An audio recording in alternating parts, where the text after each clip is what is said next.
Why pay the price? Why work this hard? Why go this far? Here's how to really cash in on this year. Get serious. Life is serious. We're here to instruct. We're here to grow. We're here to learn. We're here to get the best we possibly can. Serious. Life is serious. The future is serious. How come such a difference from those who can reach such incredible heights and those who haven't yet found the answers for their life and their health and their future? We just have to ponder that and let that give us a note of seriousness. A note of seriousness. It's serious whether you win or lose. It's serious whether you succeed or fail. It's serious whether you've got a good future carved out for yourself or you do not have. And I'm asking you to take it serious. Take your own future serious. So what you can do for your family, take it serious. This is serious business. So that's the first thing I want to bring to you. To have the best year ever this year, get serious. Study, learn, grow, change, develop. Never let it be said you didn't learn. Right? If you want to solve your problems, you got to learn. If you want to take advantage of an opportunity, you got to learn. We can't come here and just give you the marketing plan, give you the product, send you home. We got to stay for a while. Learn, stay for a while. Put on those cassettes and stay for a while. Learn from your own experience, right? So the call didn't go well, all the stuff. Guess what they did when they finished that call? They made another call. What else could we do to make it better? How could we possibly improve?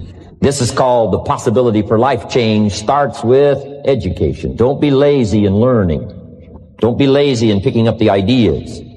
Don't be lazy in learning from your own experience. That's why you've heard from some people that have shared their testimonial here and given you some of their ideas, ways, and means. Learning is the beginning of wealth. Learning is the beginning of life change.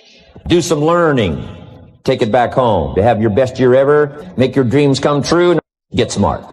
A few simple disciplines practiced every day, and you've started a whole new process called a whole new life. And if you keep up that process, not only with your health habits, but with your money habits and with your communication habits, with your sales habits and management habits and every other habit that you've got, if you'll start that process, eliminate the errors and replace it with disciplines practiced, I'm telling you, you can start this process of life change immediately. After today, you don't ever have to be the same again. Only by choice. Errors in judgment, disaster. Few simple disciplines, wealth beyond imagination.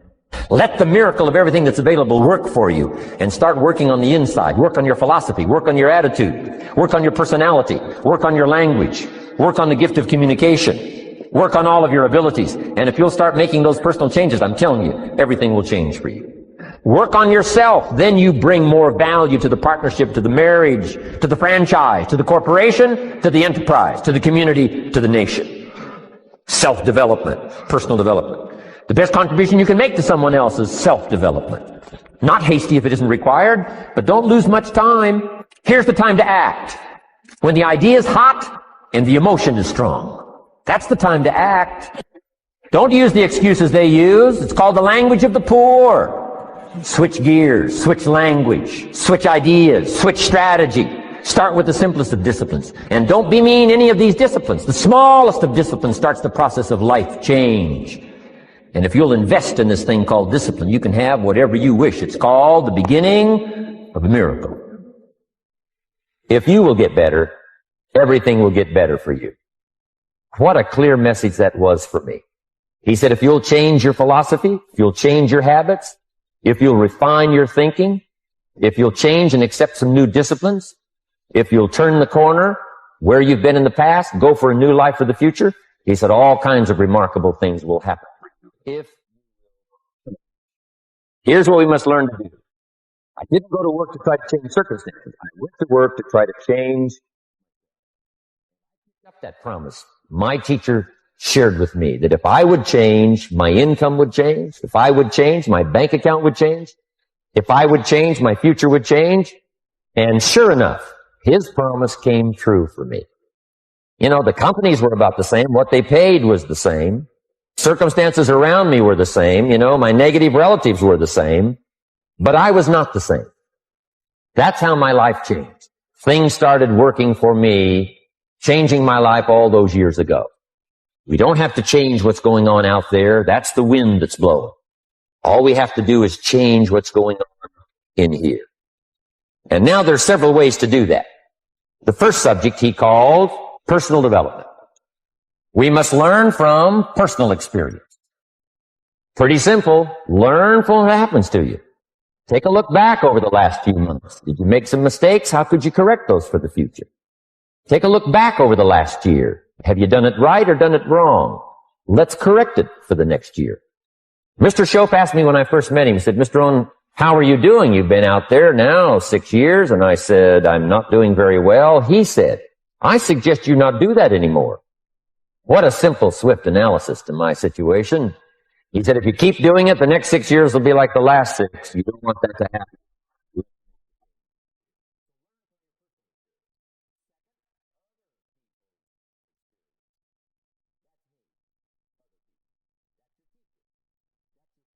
Colleagues, the people you meet that can pass along to you their experiences, what's happened to them, the mistakes they made, how they corrected them, how they changed their health and changed their bank account and changed their income and changed their future. Other people. Now there's two kinds of people to learn from. One is failures.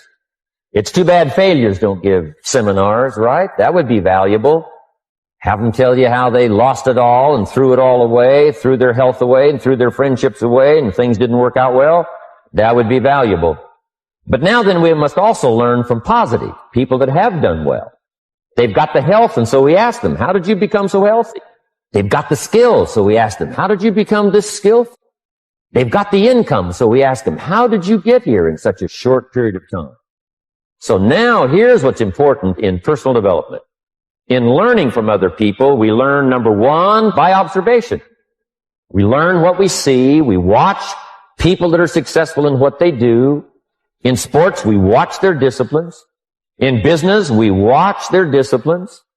Second, we learn by what we hear. Learn by listening. And then listen to the sermon on Sunday morning. Listen to the lectures. Listen to the teacher. Listen to someone who's got something good to say. And then number three, development, and that is read all the books you can possibly read in your lifetime. Mr. Shope got me started on my library. I've got one of the better libraries. And then I started keeping a journal. One of the major things my teacher taught me was to keep a journal. He said, don't trust your memory. If you hear something good, just make a little note and write it down. So I would suggest you do the same. Things that impress you, a poem that impresses you. When you attend a class, some of the ideas that impressed you, jot them down. You read something in a magazine, right? Some ideas. Take those out, put them in your journal. Keep a good journal the rest of your life. This will serve you well. So I want the same thing to happen to you. Value captured that you can resort to later. Go back over it and review it and let it become valuable. Work harder on yourself than you do on your job. Develop the skills. Learn the lessons. Take the classes. Absorb all that is being taught to you these days. And then later on, of course, you can sort it out, what's valuable to you and how to refine it for your business and for your life and for your future. But the main thing is to get it and start this process of personal change. Now let's cover the second step, setting goals. We need to take a look into the future. There are 4 things to consider in terms of attitude. One is how you feel about the past. Best advice I can give you on that is treat the past as a school. Let it teach you the mistakes you've made, things wrong, things that didn't work. Don't use the past as a burden to carry.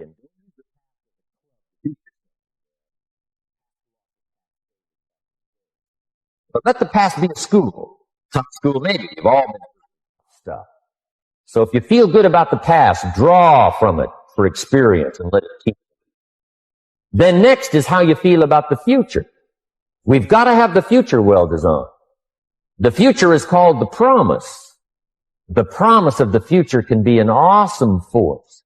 Designing the future. There's 2 ways to face the future. One is with apprehension, and the other is with anticipation. I promise you, in my travels around the world, most people face the future with apprehension. And here's why. They don't have it well designed. They've sort of left that up to someone else to fix. But here's the best way to face the future with anticipation. You can face the future with anticipation if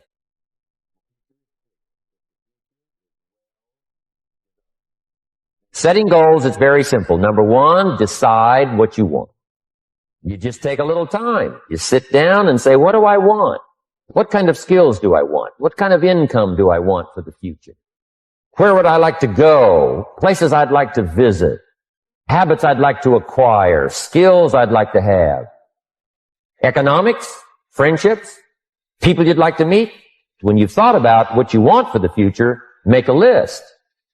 If the future gets clear, the price. Because you got to remember, for every promise, there's a price to pay. Everybody's got to pay the price. Everybody's got to do the deal. Everybody's got to do the disciplines. But here's what I've discovered. If the promise is clear, the price is some classes. The price is a few books. The price is a few disciplines. The price is finding something that'll make your life better, make you grow, make you change, make you develop. So the first part of the key is to design the promise. Then, what is the price to pay? I'm telling you, the price will be easy. If you'll make the promise of the future clear for yourself, all of the values of life that you could possibly want, and be serious about it, I promise you it's an easy price to pay. Anybody can pay it. And the best advice I can give you is, if I can do it, you can do it. Start setting your goals and see if you can't get a better excitement going for the things you want to accomplish for the future. One of the major reasons for setting goals in achieving them. My teacher advised me when I first got started at age 25, he said, Jim, why don't you set a goal to become a millionaire? I'm here to help you. And he said, here's why. For what it will make of you to achieve it. Set the kind of goals that will make something of you to achieve it. So part of the key here is to set the kind of goals that will make something of you. Don't set them too low so that you don't have to grow and you don't have to read and you don't have to try and you don't have to stretch. Don't set them too low. And then don't sell out. Don't go for something that's going to cost you your virtue or cost you your values or sell out your business. There's a good middle road here. Goals that will inspire, goals that will help you grow, change, develop, and become better than you. So if you want something to pull you through all kinds of challenges, all kinds of difficulties and things that come at you, you got to have something on out there beyond today, beyond next week, beyond next month, beyond this year, that pulls you into the future.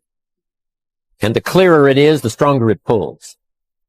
The more dynamic it is, the more it affects your life, your spirit, your heart, your soul. It also creates imagination. It gets your mind working on how to achieve that purpose. And if your mind will work, and if your heart works, and if your spirit works, and if you have good input, like good ideas, I'm telling you, there isn't anything you can't accomplish.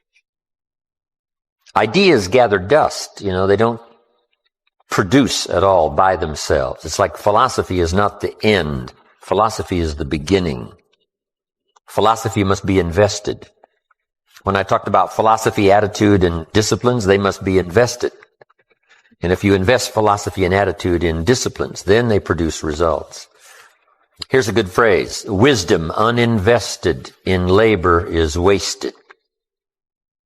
Attitude, even the highest of attitude, which is faith. Faith uninvested is wasted, produces nothing. So the name of the game is not faith. The name of the game is not philosophy. The name of the game is to put faith and philosophy into activity so that it starts making progress. Turning nothing into something. Let me give you that formula while I'm on it here.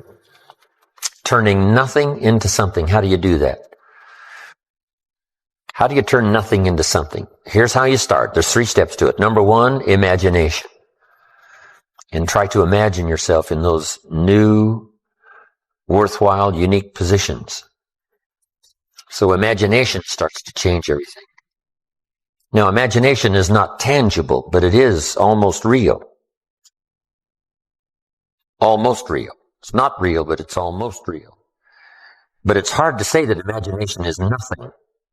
But it's nothing in terms of tangible. It's not tangible yet. And you always have to say yet. Imagination is not tangible yet, but it is the beginning of turning nothing into something. It's the beginning of turning nothing into reality. Imagination. Imagination is the ability to see things that don't yet exist. Imagination is real in the sense that it affects. It'll affect your behavior. It'll affect your enthusiasm. It'll affect your emotions. It's real in that sense, but it's not real in the tangible sense. Next is faith. To believe that what you imagine is possible. How do we start to strengthen our belief in that what we imagine is possible to turn it into reality? And there's 2 or 3 ways. One is to believe your own testimony. If you've done it before, why couldn't you do it again? If you've done it once, couldn't you do it the second time? Why not believe in your own testimonial? If I did it before, I can do it again. And that's what's important about personal development. You can lose the money, but not the skill, so who cares about the money? It's like sales. A skill is more valuable than a sale. Sometimes a salesperson says, I need a sale. I said, no, you need a skill. Sales are temporary. Skills are permanent. Now we move to faith to believe that what we imagine is possible. So we study our own testimony. If we've done it before, we can do it again. Here's what else we study. Other testimonials of somebody who did it. Somebody that built a hotel said, yes, I started with some plans and finally believed it was possible, and here it is. Say, well, if it's possible for one, it's possible for another. In fact, sometimes when we hear the testimonial, here's how they finish. If I can do it, you can do it. See, that's a classic testimonial that gives us now what we call faith. And one of the ancient wise writers said, faith is generated by what we hear. The vocabulary of what we hear, the vocabulary of what we read. That generates faith, to believe that it's possible. Now, faith is not reality. You can't say faith is nothing because it affects. It's like radiation. To us, it's nothing because it can't be seen. Right? You can't see it, but it has an incredible effect. And that's true of faith. Faith can't be seen, right? With the natural eye, it can't be seen, but it has an incredible effect on your attitude, on your behavior, on your disciplines, on your work for the day, and all the rest.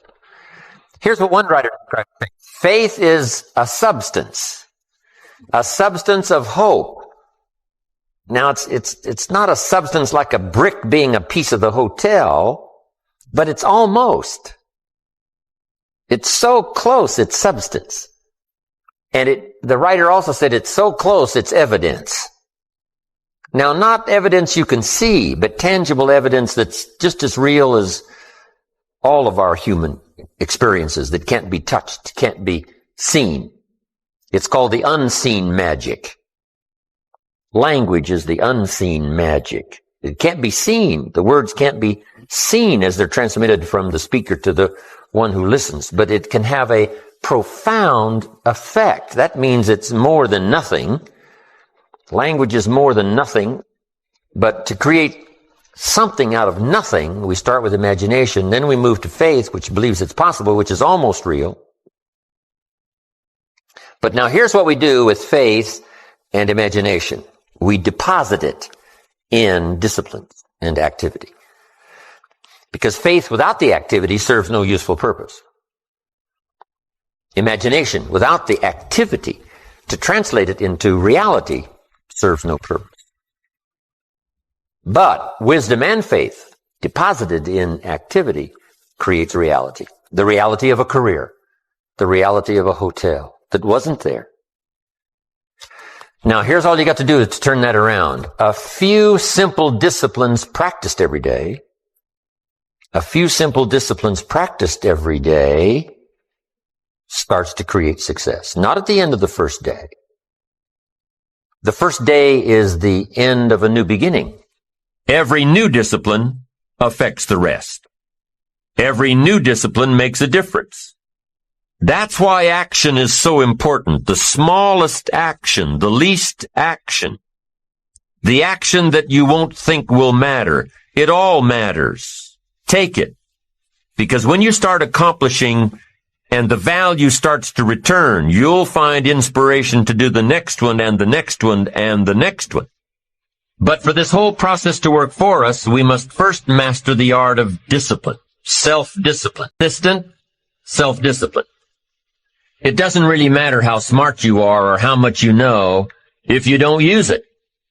It doesn't really matter that you graduated magna cum laude if you're stuck in a low-paying job. It doesn't really matter if you attended every seminar that comes to town if you don't apply what you've learned. Better than knowledge is applied knowledge. And once we've applied our knowledge, we must study the results of that process. Apply our knowledge, study the results. Refine our approach.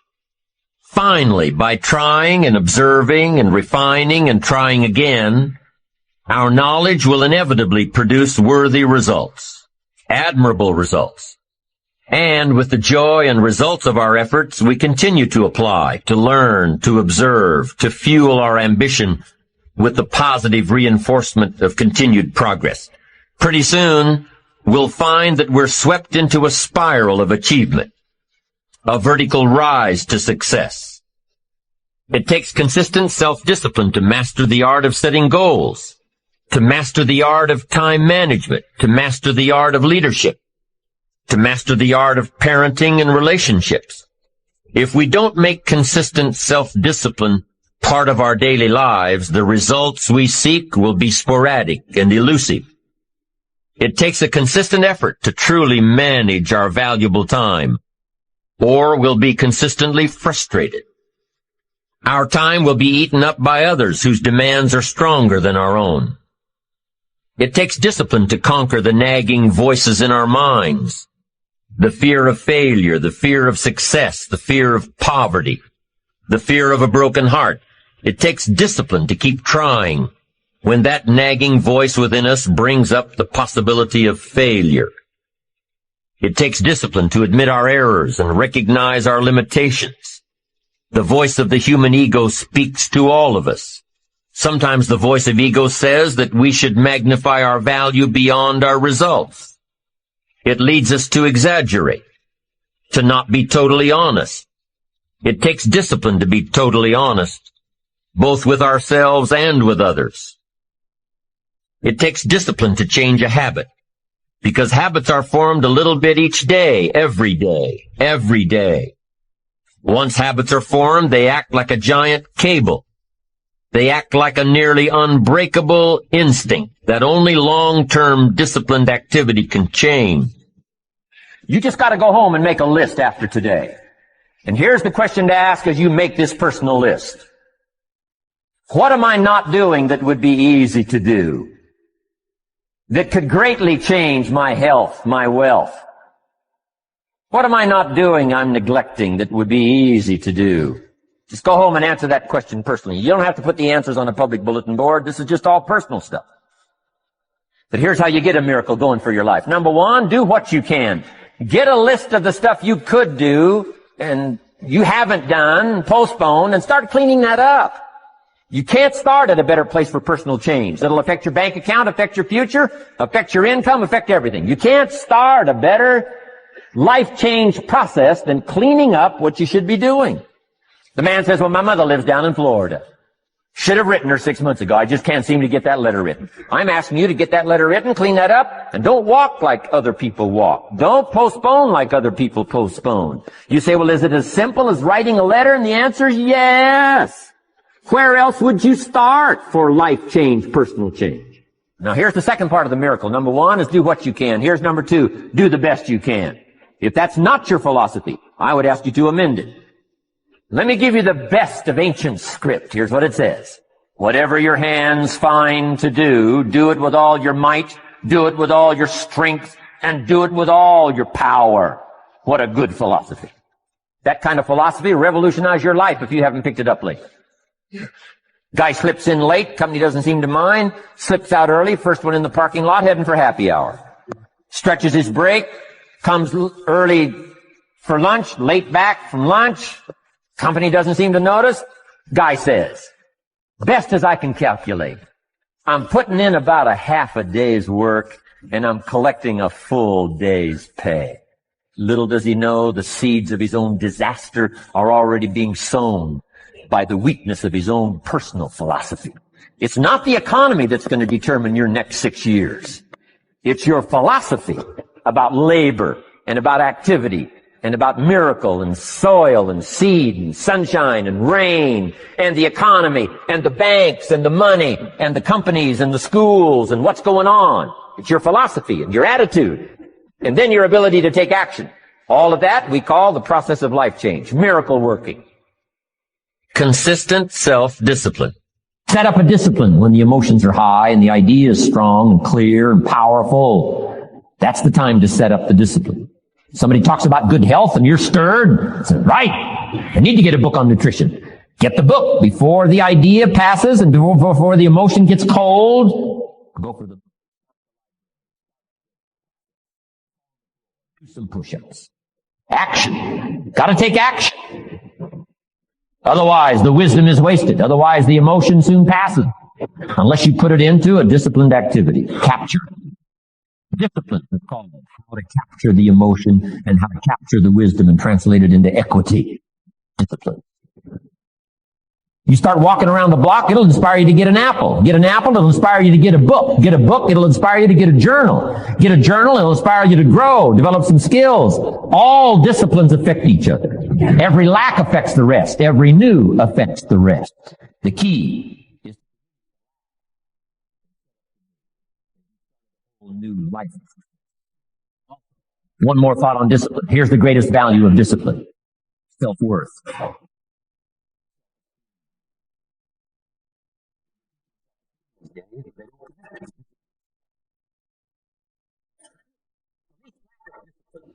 And it starts to erode our psyche.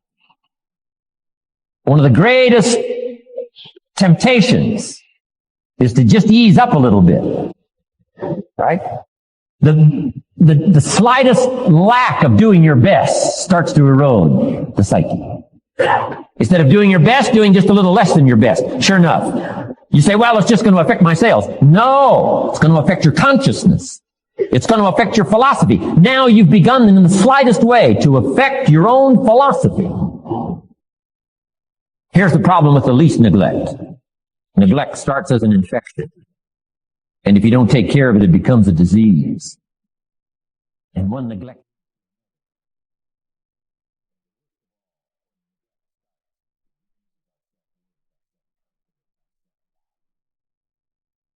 You say, well, how can I get back my self-respect? I'm telling you, you don't have to go to 29 classes. All you have to do is start the smallest discipline that now corresponds to your own philosophy, like I should, and I could, and I will. No longer will I let neglect stack up on me so that I will have the sorry scenario 6 years from now, giving some excuse instead of celebrating my progress. Kids involved in the least of disciplines. One more, and then one more, and then another one, and then another one, and then some more. And the first thing you know, you're starting to weave the tapestry of a disciplined life into which you can pour more wisdom and more attitude and more strong feeling, more faith and more courage. Now you've got something, a vessel in which to put it. And now the equities start to flow. And the early return, I'm telling you, if you'll start this process, the early return will have you so excited. You'll commit yourself to this strategy.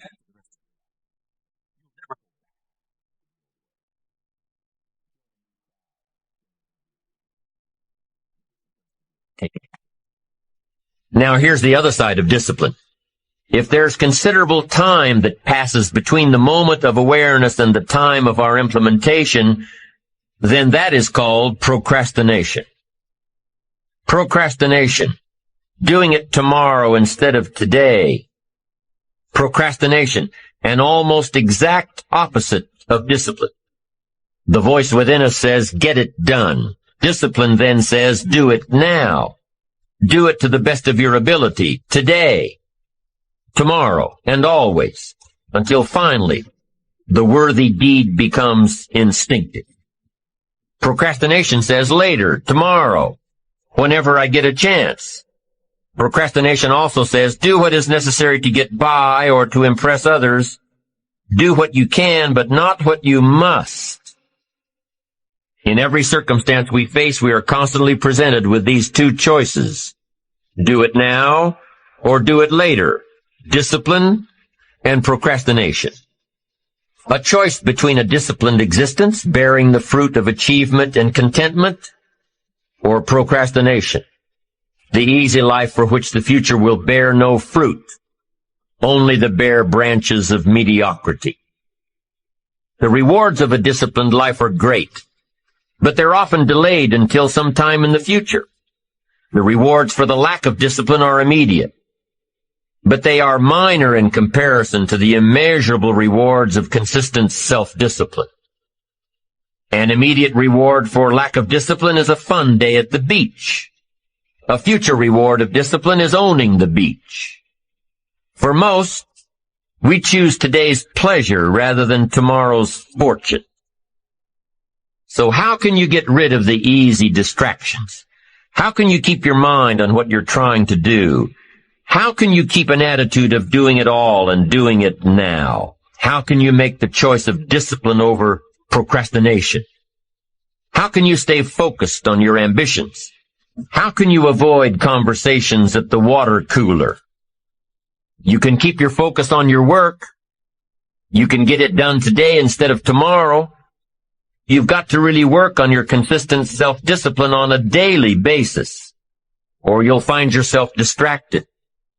Distracted by negative thoughts, distracted by negative people, distracted by water cooler chatter, and pretty soon, depending on the type of people you've associated with, distracted by your doubts within yourself. Never underestimate the power of influence and associations, and never underestimate the power of your own consistent self-discipline. Now let's take a closer look at discipline, at the 3 steps to becoming disciplined. First, true discipline is not the easiest option. Most people would rather sleep until 10 o'clock than get up at 6. It's easier to go to bed late, sleep late, show up late, leave early. It's easier not to read. It's easier to turn on the television than to open a book. It's easier to do just enough than to do it all. Waiting is always easier than acting. Trying is always easier than doing. Imagine what life would be like if we didn't have to make our bed in the morning, or keep our garage clean, or pay our taxes, or show up for work tomorrow. Wouldn't it be fascinating if we didn't have to do these things? Wouldn't it be fascinating? What do you suppose would become of us? You're right. Not much. For whatever the reason, the system we live in and contribute to is designed to make the easiest things in life the most unprofitable. Profitable seems to be the most difficult. Our world is and always will be a constant battle between the life of ease and its momentary rewards and a life of discipline and its far more significant rewards. Each has its own price, the price of discipline or the price of regret. The second lesson of discipline is that it's a full-time activity. And we've said that the best form of discipline is consistent self-discipline. You see, the discipline that it takes to make your bed every day is the same discipline necessary for success in the world of business. The discipline to organize your garage is the same discipline to organize your business. All disciplines carry through to affect all parts of our lives. If we're disciplined in just one area and lazy in another, guess what? Pretty soon, the lazy side will creep in and destroy the disciplined side. The bad habits in one area of our life will eventually destroy our self-discipline in the areas we've been working on. Consistency cannot be inconsistent. Discipline is the mind being trained to control our lives. Discipline is a set of standards which we've selected as a personal code of conduct. Discipline is imposing on ourselves the requirements for honoring these standards. Once we've adopted these standards of behavior and conduct, we're committed to honor them. And if we don't, then there can be no disciplined activity. Here's the third step to becoming consistently self-disciplined. Number one is realizing that discipline isn't the easiest option. Number two, discipline is a full-time activity, day by day, every day. And the third step to becoming self-disciplined is really a philosophy that holds one of life's unique promises. Number three simply says, for every disciplined effort, there is a multiple reward. That's one of life's great arrangements. Life is full of laws that both govern and explain behaviors. But this may well be the major law we need to understand. For every disciplined effort, a multiple reward. For every disciplined effort, a multiple reward. What a concept. If you render unique service, your reward will be multiplied. If you're fair and honest and patient with others, your reward will be multiplied. If you give more than you expect to receive, your reward is more than you expect. But remember, the key word here, as you might well imagine, is discipline. Everything of value requires care and attention. Everything of value requires discipline. Children require discipline. They must have a structure built for them. They must have boundaries to work within so they feel secure and comfortable to explore and grow. They must learn to recognize what's right and what's wrong, what's acceptable behavior, what's not acceptable. Children require unwavering discipline, consistent discipline, or they'll be confused as to how they're supposed to behave. The most valuable form of discipline is the one that you impose on yourself. Don't wait for things to deteriorate so drastically that someone else must impose discipline into your life. Wouldn't that be tragic? How could you possibly explain the fact that someone else thought more of you than you thought of yourself? That they forced you to get up early and get out into the marketplace when you would have been content to let success go to someone else who cared more about themselves. Your life, my life, the life of each one of us is going to serve as either a warning or an example. In the end, it is your own discipline that acts as the magic catalyst to give substance and depth to your ambition, to achieve your own plans and dreams, to have what you want to have, and to become what you want to become. Your consistent self-discipline is the magic catalyst. Humans also need words. Words nourish the mind. Words give life. Words create insight. Because there's more than one way to see. If we see with our eyes, we call that sight. But there's another way to see called insight. That's why we come, gather for a couple of days, attend the classes, go to the training, read the books, do all the stuff, is to develop more insight, letting our mind be nourished to think, ponder, and wonder. Purpose. Give structure to something for the future, whether it's better health or better career, better future. Next, the mind needs to be exercised. And we talked a bit about that earlier. Exercise by debate. Exercise by reading both sides of the debate, both sides of the question. Major life issues, major political issues. Don't leave yourself out of the great debate. One, the mind needs to be nourished by ideas. Second, it needs to be refined and stimulated and exercised. Drama represented. The reason why the Bible is such a classic book in studying all kinds of stories is because the Bible is full of stories on both sides, the evil side and the good side. The Bible said, Old Testament said, this king came to power and he was a good king and he ruled for 18 years. And then it says the next king came to power and he was a bad king and he put up idols. He became the bad king. So it reads good king, bad king, showing both sides of the human spectrum and drama. Some stories that we read in the Bible of people to admire, others are people to despise. In your library, you need a book on Gandhi and you need a book on Hitler. One book to show you how noble someone's aspirations can be, and the other book to show you how despicable and how evil someone's goals can be. Both sides we study, good and evil, one we love and one we hate.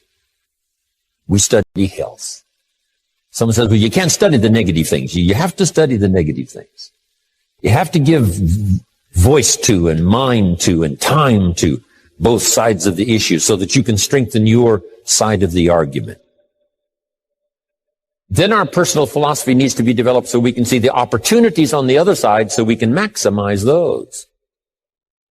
And for the balance of your life, that's going to be the twin challenge in developing ideas and philosophy and strengthening all of it so that you can avoid the dangers, maximize the opportunities.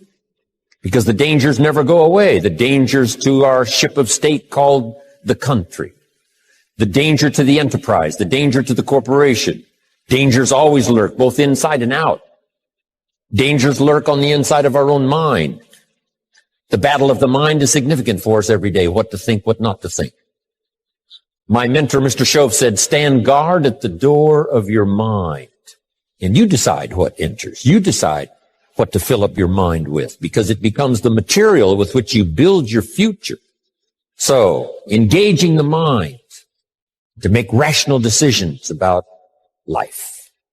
Beware of the thief on the street that's after your purse, but also beware of the thief in your mind that's after your promise. The thief in your mind that says you're too short, you're too tall, you've never done it before. What makes you think you can do it now? It's not going to work for you. Someone else could find the book, you'll never find the book. If you found the book, you wouldn't read it. If you did read it, you wouldn't understand it. That's stuff that goes on in our mind. So jot down this key phrase. It's one of the best for the day. Whatever you do, don't become a victim of yourself.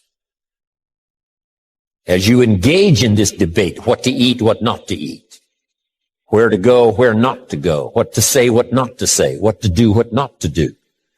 Make sure that you strengthen the positive side of this argument with yourself so that day by day you become healthier, day by day you become stronger, day by day you become wiser. Day by day you build a better shield and immunity.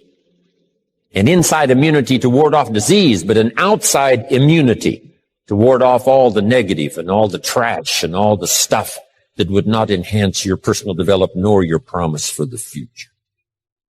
So this is so important in understanding the mind. Feed it. We call it food for thought. That's what a big share of this whole seminar is all about these 3 days, is providing food to think about, thoughts to think about, and then ideas to debate. And it's not necessarily what's right or what's wrong, but what's better, what's best. This is okay, but this would be better. With this, yes, you can manage, but with this, you can flourish. With this, you can exist. With this, you can live a fantastic life. So, exercising the mind. Now, to develop the mind, you need a good library. Let me give you 3 parts to your library. Number 1 is your visual library. Zig and I and others have put things on video so you can see it. We ask you to come here today and see what's going on. So part of it comes by visual. Come and see. And then if it's on video, you can see it again and again and again. Key phrase, repetition is the mother of learning. Repetition is where if we hear it again, we see something we didn't see when we heard it the first time. We see something different that we didn't see the first time. Next is your listening library. Zig Ziglar's right. Turn your car into a mobile classroom. You can have a university education in a fairly short period of time just using the traveling time to listen. Key phrase is to listen to voices of value.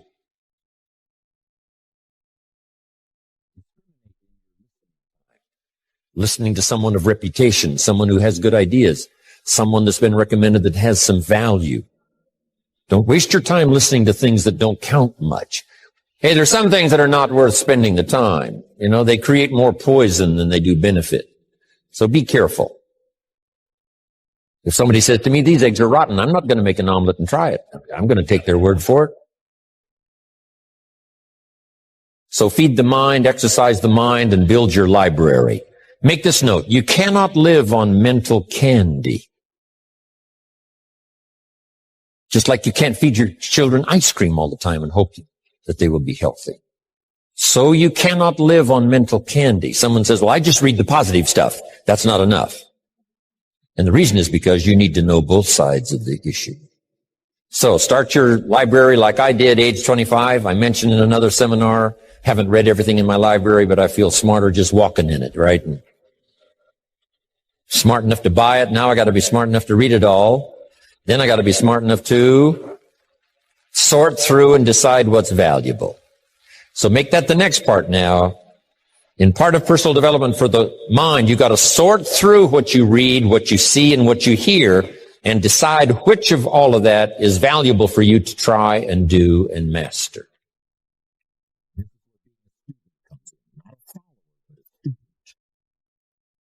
You read one book on good health and it says, do what this book says, you'll live forever. You read the next book on health and nutrition and it says, if you do what that first book says, you'll die young. So someone says to me, Mr. Rohn, which of these books should I follow? Jot this down. Neither one. Don't be a follower. Read both books and make up your own mind. Here's what's important in the final analysis. One of the best phrases for the day, make sure what you finally do is the product of your own conclusion. Make sure what you finally do is the product of your own conclusion. Meaning you don't just follow, but you listen to both sides of the argument. You listen to the controversy. You try to master the points on both sides or three sides or whatever. Then you start charting your own course. It doesn't say you'll make always the right decision on what course to take or what to do. You can refine as you go. But make sure that what you do is the product of your own conclusions. Conclusions from the debate. Conclusion from what makes the best sense to you to try.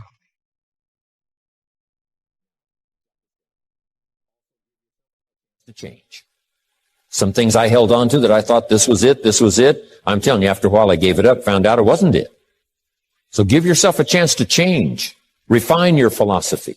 Refine your direction. If you give yourself a chance to do that, here's what will happen down the road a ways. A new door will open that you haven't discovered before. Give yourself a chance to change. Reevaluate. So let your library be a testimonial of your dedicated interest in accelerated personal development, that you will read whatever you have to read, you will hear whatever you must hear, and you will watch and see whatever you must see in order to make your life refined and worthwhile and achieve all of your purposes. It takes a lot of effort to learn. It takes a lot of effort to grow. It takes a lot of effort to decide and debate. But jot this down. It's all worth the price. Now, it's also very important intellectually to know whether or not you're headed this way or this way. And once you decide, 10 years from now, I think that the gathering of my intellectual and personal and spiritual and moral and economic treasure may not be that great. The key is to start right now making these changes to walk this new road. But here's what's exciting to me. Just a few daily disciplines makes a great deal of difference in 1 year. 3 years, 5 years, just a few daily disciplines.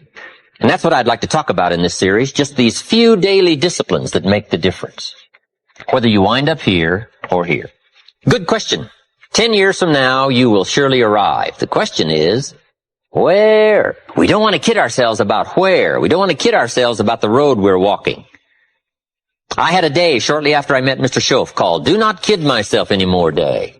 I don't want to go disillusioned anymore. I was using the cross-finger theory back when I was 25, 24, 23. I finally decided that the cross-finger theory was not going to get me what I wanted. That isn't where the treasure lies. That I'm going to have to make sure which of these ways I'm headed. But a few reading disciplines and a few disciplines of mind and a few disciplines of activity, and you can make all the difference in the world whether you wind up here or whether you wind up here. But just a few changes. Sometimes we get the idea that we're doing about 10% and there's about 90% more that we need in order to make the difference for our fortune. And probably the opposite is true. Right? We're doing enough things to have arrived here today. We're doing enough things to have bought and shared in the good life so far. And maybe all you need is that extra 5%, 10% of intellectual change, activity change, a refinement of discipline, a refinement of thought. And all we need is the ideas to make those simple changes. And the equity starts gathering in 1 year, 3 years, 5 years, 10 years.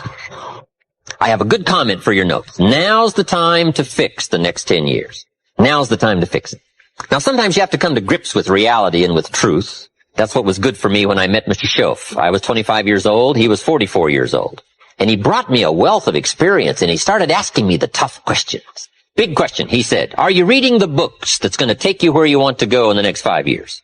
Excellent question. So you want to make sure. I would assume for all of you, to get where you want to be in the next 5 years, you're either reading the right books or you're not. That's kind of a brilliant statement, right? You're either engaged in the disciplines or you're not. But here's what we don't want to engage in. Disillusion, right? Hoping without acting. Wishing without doing. So the key is to take a look and say, where am I? What could I do to make the changes, to make sure that I can take more certain daily steps toward the treasure I want, the mental treasure, the personal treasure, the spiritual treasure, the financial treasure. I don't want to make any errors. Now's the time to adjust my daily program to take me where I want to go. A good note for you to take. We could all use a little coaching. When you're playing the game, it's sometimes hard to see it all. And if you just take a breather, take a little time out. That's what we're doing here in this lecture series. Take a little time out.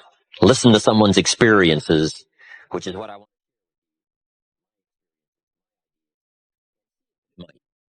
for you. A little moment of correction so that you can make some changes that'll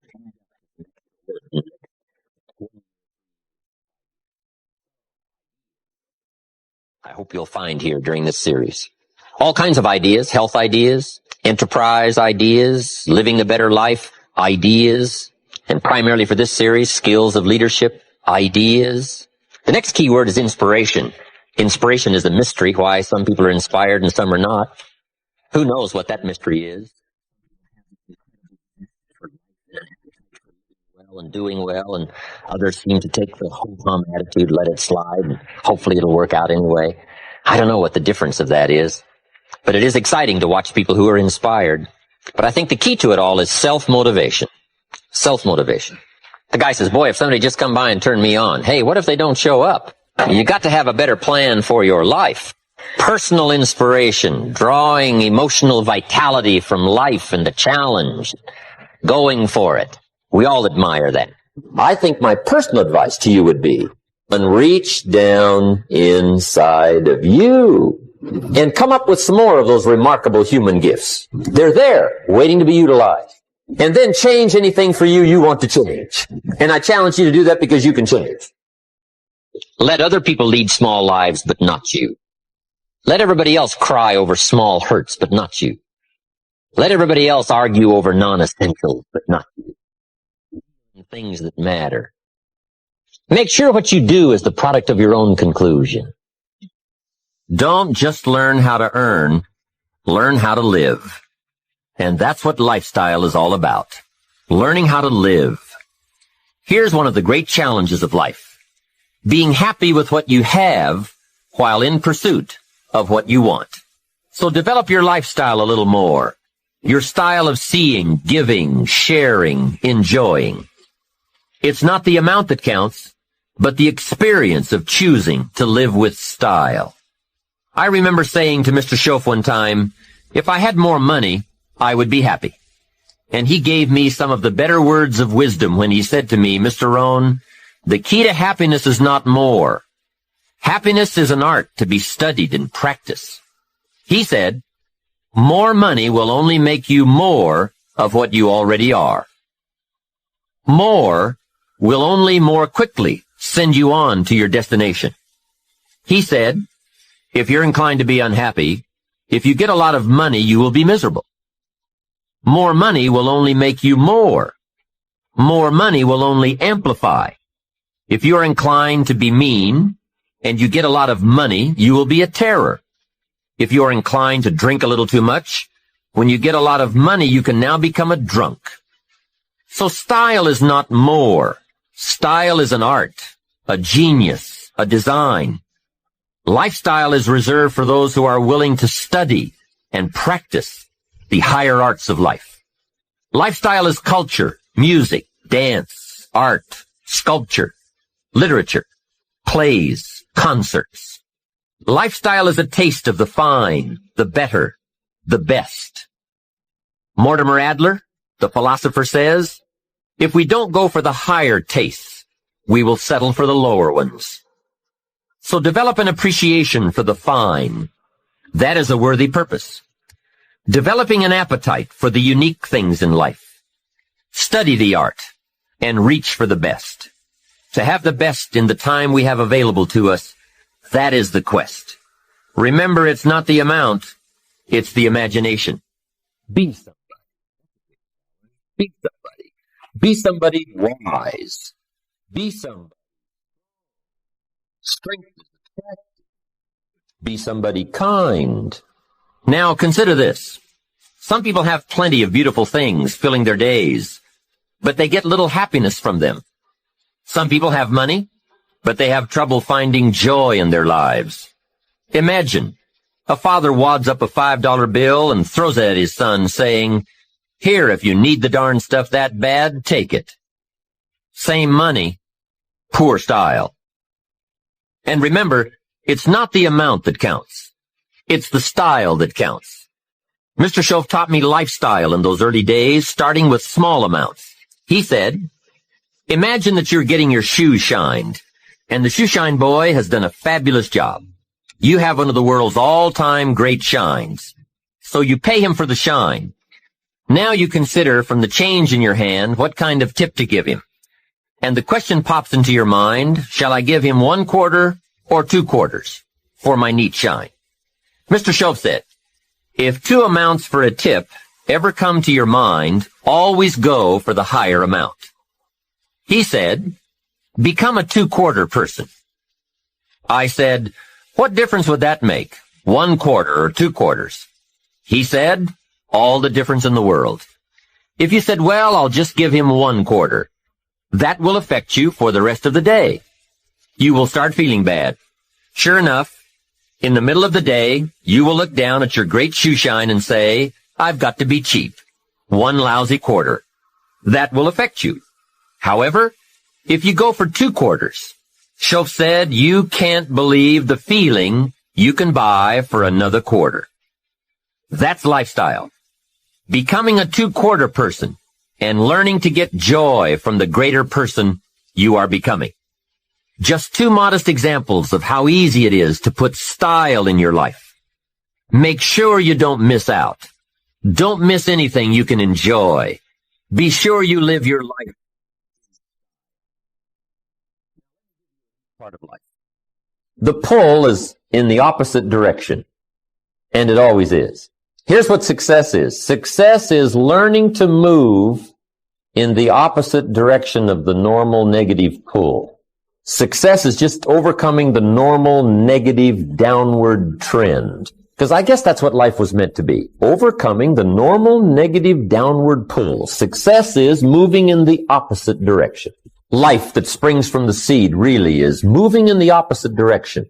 Gravity wants to pull the seed down, but sure enough, the seed being pulled down by the soil takes root, comes to life, right? Comes to life, takes root, starts to grow, and which way does it grow?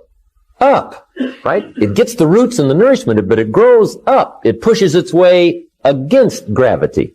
It moves up, and that's what success is. That's what life is, of movement in the opposite direction. Here's something else to think about. Did you ever hear where the expression tip came from? As in tipping the waiter or waitress in a restaurant. Mr. Shoaff taught me that it began as a symbol for the phrase, to ensure promptness. Now, Shoaff said, if a tip is to ensure promptness, when should you give it? Answer, up front. See, I didn't know that.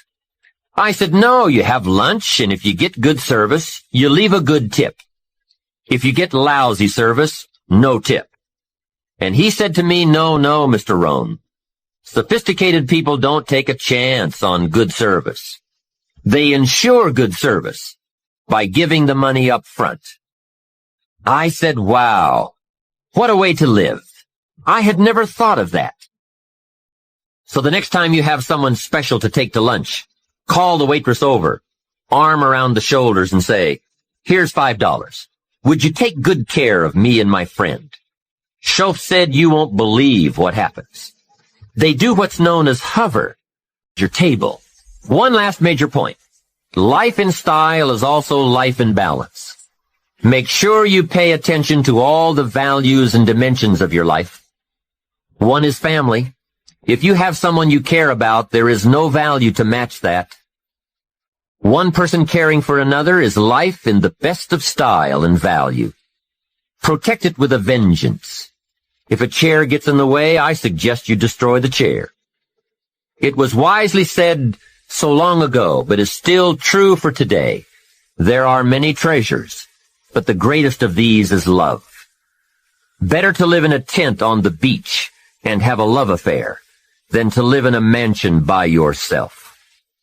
Ask me. I know. Family must be cultivated like an enterprise, like a garden.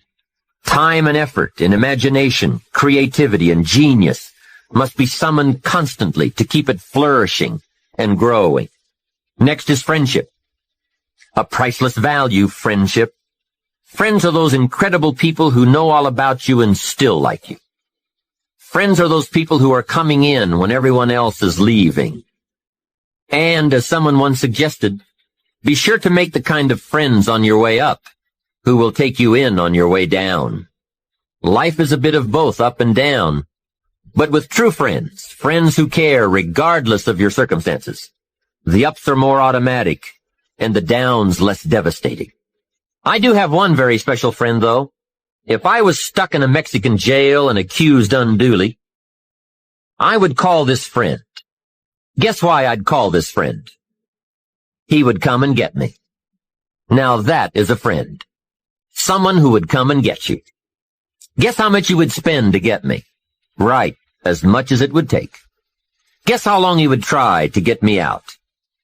You're right, as long as it would take. That is a friend, someone who would come and get you. Now, I also have some casual friends who would probably say, "Call me when you get back." I guess we all have some of those friends. But friendship is so vitally important to those in search of the good life. Make sure your friendships get the attention and the effort they deserve. Properly nourished, they will give back to you that priceless treasure of both pleasure and satisfaction called the good life. And remember, the good life is not an amount. The good life is an attitude, an act, an idea, a discovery, a search. The good life comes from lifestyle that is fully developed, regardless of your bank account, so that it provides you with a constant sense of joy in living and fuels the fires of commitment to all of the disciplines and fundamentals that make life worthwhile. The first thing you start changing is what? Your philosophy. You start changing your mind. You start changing how you think. You start picking up new ideas and information. Gather new knowledge. Make better decisions about what's valuable. And I'm telling you, if you'll do that, your whole life will change. Your health will change. Your relationship with your family will change. Your ability to cope with challenges and problems will change. I'm telling you, income, promotions, all of it will change. If you will change, it'll all change. If you won't change, it isn't going to change. You can keep your fingers crossed if you want to and hope they'll straighten it out. You can wish for the wind not to blow quite as severe, but I'm telling you, wishing for the wind to change in your favor, we call naive at best. Don't do this any longer. Wish for a better wind. The key is to wish for the wisdom to set a better sail. Utilize whatever wind that blows to take you wherever you want to go. That is the philosophy I picked up at age 25, and it revolutionized my whole life. And here's what I found. I found it was easy. I got rich by the time I was 31, and it was easy. Now, here's my definition of easy. Got to jot this down. My definition of easy, meaning something I could do. I figure if it's something you can do, it's easy. Now, here's a parenthesis. Parenthesis. I worked hard at it. I found something I could do, which was easy, but I worked hard at it. I got up early and stayed up late, worked hard that 6 years. But what I did was easy, meaning it was something I could do. You say, well, Mr. Rohn, if it was so easy, how come everybody else around you during that 6 years, how come they didn't get rich? Here's why. It's easy not to. How else would you describe it? That's it. You say, no. For all of the rest of them, it was hard for them and it was easy for you. That's not true. You couldn't debate me on that in front of this intelligent audience. But here's the challenge. Let me give it to you in a philosophical phrase. I tend to be a little philosophical. Here it is. The things that are easy to do are also easy not to do. That's the difference between success and failure. I did not neglect to do the easy things I could do every day for 6 years. Underline. I did not neglect. That's the key. I found something easy I could do that led to fortune, and I did not neglect to do it. And here's the problem with neglect. It starts as an infection. And if you don't take care of it, it becomes a disease. And here's what else is the problem. One neglect leads to another. Neglect to do wise things with your money, you'll probably neglect to do wise things with your time. Neglect to do wise things with your time, you'll probably neglect to do wise things with your business. One leads to another, leads to another. Pretty soon, neglect has you by the throat, emptying your purse, emptying your heart, emptying all of your chances for equities and power and all the good things. What if you should be walking around the block every day for your good health and you don't? I'm telling you, you're on the wrong track. You should do it, you could do it, you don't do it. That's called formula for disaster. All you've got to do is let that and a few other things accumulate for 6 years, and now you're driving what you don't want to drive, wearing what you don't want to wear, living where you don't want to live, doing what you don't want to do, maybe having become what you really didn't want to become. I'm telling you, that's it. Just neglect along, drift along, and it's got you by the throat. It'll take all your values, leave you with just a little bit of dust in a summer wind, and it'll soon be gone. That's it. It's where I found myself at age 25 until my teacher came along and said, Mr. Rohn, up till now you've messed up. Let's see if we can't clean that up, change it all. I did. Changed my life. Not just the money, all the rest of the values that came pouring in. When I understood that it was me. It was me. We intend to when the idea strikes us. We intend to when the emotion is high. But now if you don't translate that into action fairly soon, now the intent starts to diminish. And a month from now, it's cold. A year from now, can't be found. So act. Set up a discipline when the emotions are high and the idea is strong and clear and powerful. That's the time to set up the discipline. Somebody talks about good health and you're stirred. Right. You need to get a book on nutrition.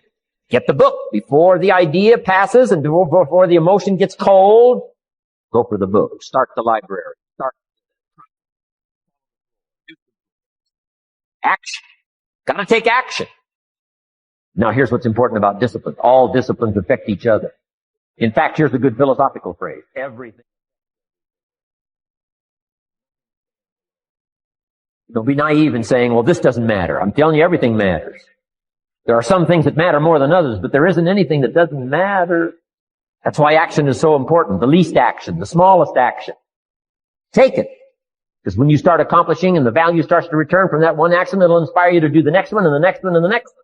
You start walking around the block, it'll inspire you to get an apple. Get an apple, it'll inspire you to get a book. Get a book, it'll inspire you to get a journal. Get a journal, it'll inspire you to grow, develop some skills. All disciplines affect each other. Every lack affects the rest. Every new affects the rest. The key is to diminish the lack and set up the new. And you've started a whole new life process. Also, one more thought on discipline. Here's the greatest value of discipline. Self-worth. Self-esteem. People are teaching self-esteem these days, but they don't connect it to discipline. The least lack of discipline. And it starts to erode our psyche. One of the greatest temptations is to just ease up a little bit. The slightest lack of doing your best starts to erode the psyche. Instead of doing your best, doing just a little less than your best. Sure enough. You say, well, it's just going to affect my sales. No, it's going to affect your consciousness. It's going to affect your philosophy. Now you've begun in the slightest way to affect your own philosophy. I got better day by day and week by week and month by month, and I'm asking you to do the same thing until you can develop a long arm and a long reach, until you can develop influence that won't quit. Touch people next year you couldn't touch this year. Touch people now you couldn't touch before. Conduct a meeting now you couldn't conduct before. Heart and soul now mixed in there that wasn't there, missing before.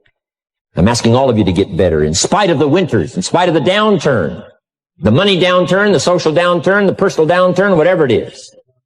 Just get stronger. Your control the power to create your best self. Welcome to today's journey. we are embark on the path of self-discovery and personal transformation. Today we are diving deep into the art of creating your best self, a journey that begins within. Hey there, beautiful souls. Today we are unlocking the secret to unleashing the best version of yourself. It's time to break free from self-doubt, limitations, and set into the extraordinary life within for you. The only person you are destined to become is the person you decide to be. Ralph Waldo Emerson. Your life does not get better by chance, it gets better by chance. Jim Brown. Your journey starts with a decision to make, take control of your life, your choice and your destiny.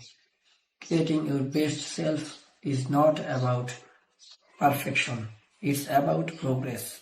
Embrace the journey, learn from the setbacks and celebrate your victories no matter how small. One of the ingredients in this transformative process is goal settings. What do you want to achieve? What do you want to become? Set clear, realistic goals and watch as they propel you forward. Your mind is full of powerful tools. Cultivate a positive mindset. Believe in your abilities and let go of self-limiting beliefs that hold you back. You are capable of more than you can imagine. Just like a seed transforms into a beautiful flower, your potential is limitless. Natural your growth, invest in self-care and surround yourself with positivity. Gratitude is the fuel that propels your journey forward. Take a moment each day to appreciate the small blessings, express kindness and watch as your life transforms. As we wrap up today's journey, remember this: creating your best self is a continuous process. Embrace the challenges, celebrate the victories, and never stop evolving. The power to shape your destiny lies within you. Thank you for joining. Thank you for joining us on this empowering adventure. Now go out there and create the masterpieces that is your life.